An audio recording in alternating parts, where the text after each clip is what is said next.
Creating a page in Confluence is straightforward and helps you organize and share information effectively.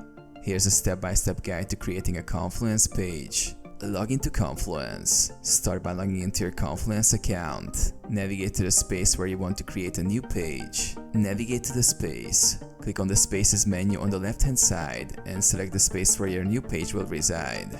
If you don't see your space listed, you can search for it in the search bar. Create a new page. Once inside the space, click on the Create button at the top of the screen. This will open a new blank page where you can start adding content. Select a template. Confluence offers various templates for different purposes, such as meeting notes, product requirements, and more. You can choose a template from the right-hand panel or start with a blank page. Add content. Enter a title for your page in the title field.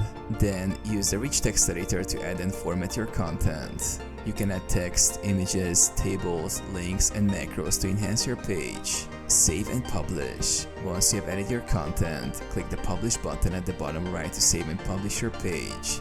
Your page is now visible to anyone with access to that space.